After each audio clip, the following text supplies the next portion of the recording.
काबा शरीफ। Saudi अरब के मक्का शहर में स्थित काबा शरीफ पूरी दुनिया के मुसलमान समुदाय के लिए एक बहुत ही पवित्र तीर्थ केंद्र है। हर रोज यहाँ पर आपको लाखों की तादाद में मुसलमान समाज के लोग आते हुए दिख जाएंगे। और ऐसा इसलिए क्योंकि कुरान शरीफ में भी सभी मुसलमानों को जिंदगी में कम से कम एक बार काबा शरीफ में आने की हिदायत दी गई है। मगर उनके जाने लायक हैसियत हो तो इस यात्रा को ही मुसलमान समुदाय के लोग हज यात्रा कहते हैं। लेकिन क्या आप जानते हैं काबा शरीफ का असली राज क्या है और क्यों मुसलमान समुदाय के लोग काबा शरीफ को इतना ज्यादा पवित्र और महत्वपूर्ण मानते हैं? ये बात जानने के लिए आपको आज का ये वीडियो अंत तक देखना पड़ेगा, क्योंकि आज के इस वीडियो में हम आपको काबा शरीफ से संबंधित कुछ ऐसे राज बताने जा रहे हैं जिसे शायद आप नहीं जानते हैं। लेकिन उससे पहले आप में से जिन लोगों ने भी अभी तक हमारे चैनल को सब्सक्राइब नहीं किया है वो जल्दी से नीचे के सब्सक्राइब बटन को प्रेस करके इस चैनल को सब्सक्राइब जरूर कर लें और इसके साथ पास वाली बेल आइकन को भी दबा दें। तो चलिए शुरू करते हैं। चलिए सबसे पहले हम ये जान लेते हैं कि काबा शरीफ का निर्माण कब, किसने और क्यों किया। ये बात सुनने में अजीब जरूर लगेगी, लेकिन सच बात तो ये है कि काबा शरीफ का निर्माण अल्लाह के हुक्म पर किया गया था। जी हाँ दोस्तों, महान अल्लाह के हजरत इब्राहिम को उसके कलीजे का टुकड़ा यानी कि उसकी औलाद को कुर्बानी देने का आदेश किया था। ये बात सुनकर हजरत इब्राहिम भी बिना कुछ सोचे समझे अपनी औलाद को कुर्बानी देने के लिए राजी हो गया। अल्लाह के प्रति हजरत इब्राहिम की इस अटूट विश्वास और प्यार को देखकर अल्लाह ने उसे अपने औलाद की कुर्बानी देने से रोक लिया और उसके बदले किसी जानवर को कुर्बान करने की हिदायत दी। इसके कारण हजरत इब्राहिम की औलाद की कुर्बानी नहीं हुई और इसके बाद अल्लाह ने हजरत इब्राहिम और उनके संतान इस्माइल को अपने पैगंबर के रूप में स्वीकार कर लिया। इसके बाद उन दोनों ने अपने लिए एक घर भी बना लिया। इसके साथ कुरान में ऐसा भी कहा गया है कि मक्का शहर में जैसे काबा शरीफ स्थित है, ठीक वैसे एक और काबा शरीफ जन्नत में भी मौजूद है। और इस काबा शरीफ के चारों ओर हर रोज करीब 70,000 फरिश्ते प्रदक्षिणा करते हैं। ये बात भी जानकर शायद आप लोग हैरान हो जाएंगे, लेकिन काबा शरीफ का निर्माण कई बार किया जा चुका है। दरअसल सभी प्राकृतिक दुर्भोग के कारण कई बार किसी और वजह से काबा शरीफ को बहुत बार क्षति पहुंची थी। ऐसे में अभी आप लोग जिस काबा शरीफ को देख रहे हैं, शुरुआती दिनों में यह दिखने में बिल्कुल भी वैसा नहीं था और आखिरकार 1996 में काबा शरीफ के कुछ हिस्सों को रिनोवेट किया गया था। आखिर बार जब काबा शरीफ का निर्माण किया गया तब उसके निर्माण हेतु कुछ आधुनिक टेक्नोलॉजी का इस्तेमाल किया गया था ताकि फिर से किसी प्राकृतिक दुर्भोग के कारण काबा शरीफ को कोई क्षति न पहुंचे। और ऐसा माना जाता है कि इस प्रकार से निर्माण करने की वजह काबा शरीफ को अभी युगों तक कोई क्षति नहीं पहुंचेगी। दोस्तों, क्या आप जानते हैं कि शुरुआती दिनों में काबा शरीफ में सिर्फ 2 दरवाजे और 1 खिड़की हुआ करती थी। सभी दर्शनार्थी एक दरवाजे से होकर काबा शरीफ में प्रवेश करते थे और फिर दूसरे दरवाजे से निकल जाते थे। इसके साथ काबा शरीफ में एक खिड़की भी थी, लेकिन आज के दिन में आप जिस काबा शरीफ को देख रहे हैं उसमें सिर्फ एक ही दरवाजा है और कोई खिड़की भी नहीं है। इसके साथ ये बात जानकर आप हैरान हो जाएंगे कि एक वक्त था जब काबा शरीफ पूरी तरह से रंगीन हुआ करता था।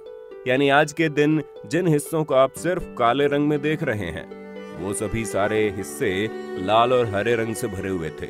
इन दोनों रंगों को ही दर्शनार्थी बहुत ही ज्यादा पसंद करते हैं। वैसे काबा शरीफ को लोग आज भी पसंद करते हैं और आगे भी करते रहेंगे, इसमें कोई शक नहीं है।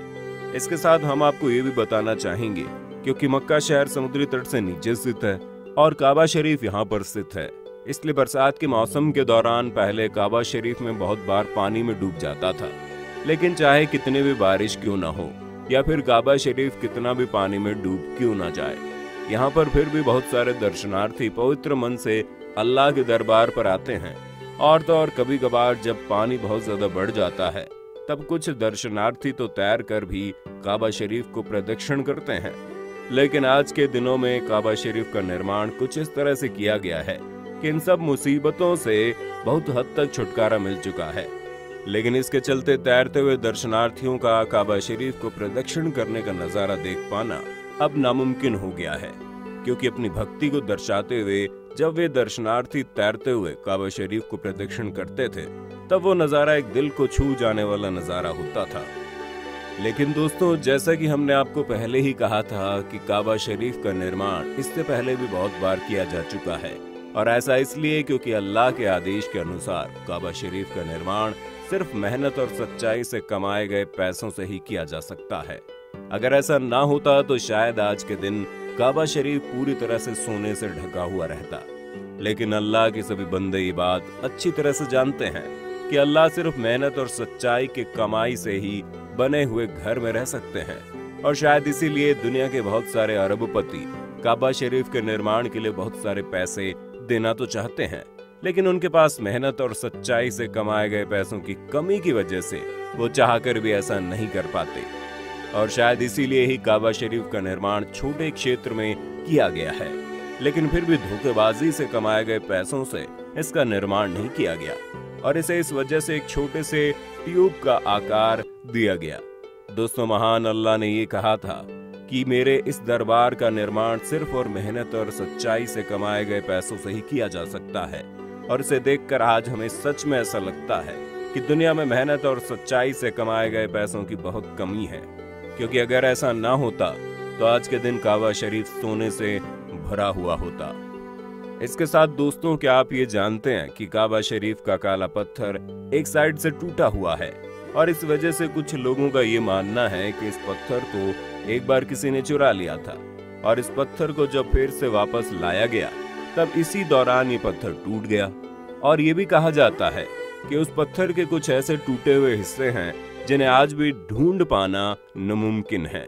लेकिन दोस्तों, हम आपको ये बात बताना चाहेंगे कि काबा शरीफ के मुख्य दरवाजे की चाबी बानी शबैया परिवार के पास रहती है, और इनके इजाजत के बिना काबा शरीफ में प्रवेश कर पाना मुमकिन नहीं है। कोई व्यक्ति चाहे वो कितना भी अमीर क्यों ना हो, यहाँ पर प्रवेश के लिए उसे इजाजत लेनी ही पड़ती है। दोस्तों, इसके साथ हम आपको ये भी बताना चाहेंगे कि काबा शरीफ की कुछ ऐसी खासियतें हैं जिसे जानने के बाद आप अपने आप पर काफी गर्व महसूस करेंगे, और इस बात का सबसे बड़ा उदाहरण तो यही है कि दुनिया के सभी मुसलमान, चाहे वो किसी भी देश या फिर किसी भी कॉन्टिनेंट में क्यों ना रहते हो, चाहे वो अमीर हो या फिर गरीब, या फिर चाहे वो कैसे भी हालात में अपनी जिंदगी क्यों ना गुजारते हो, जिंदगी में एक बार वो जरूर इस तीर्थ का दर्शन करने जरूर आते हैं। एक तरह से देखा जाए तो काबा शरीफ दुनिया के सभी मुसलमानों को एकत्रित करने का एक जरिया बन जाता है। दोस्तों, मुसलमान समुदाय के लोग काबा शरीफ को दूसरी जन्नत मानते हैं, और ये लोग यहाँ पर सिर्फ इसी मकसद से आते हैं ताकि उन्हें यहाँ पर अल्लाह से रूबरू होने का थोड़ा मौका नसीब हो जाए।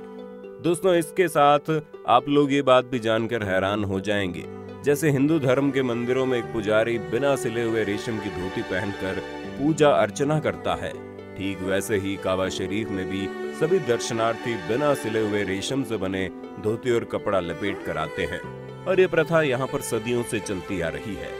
दोस्तों, आजकल के दिनों में सोशल वेबसाइट और सोशल मीडिया में अक्सर हमें इस बात पर बहस होते हुए नजर आती है कि इस्लाम धर्म की शुरुआत कहाँ से हुई। क्या ये हिंदू धर्म से भी ज्यादा पुराना है? फिर ये हिंदू धर्म से ही शुरू होता है, या फिर ये धर्म हिंदू धर्म से ही शुरू होता है? हम ये बात तो नहीं जानते कि ऐसे किसी बहस में अगर कोई जीत भी हासिल कर ले तो उसे फायदा क्या मिलेगा, क्योंकि हमारा तो ये मानना है चाहे कोई आदमी किसी भी धर्म का क्यों ना हो, उसे और उसके धर्म का सम्मान हम सभी को करना चाहिए, और सभी धर्मों के इंसानों के साथ कंधे से कंधा मिलाकर चलना चाहिए, ताकि हम इस दुनिया को और ज्यादा बेहतर बना सके। वैसे इस बारे में आपकी क्या राय है, ये आप हमें कमेंट में बता सकते हैं। आपके कमेंट का इंतजार कर रहे हैं हम, और अगर आपको ये वीडियो पसंद आया तो इसे लाइक करने के साथ साथ अपने दोस्तों के साथ शेयर जरूर कर देना, और अगर आप हमारे चैनल में नए हैं तो इस चैनल को सब्सक्राइब भी कर देना।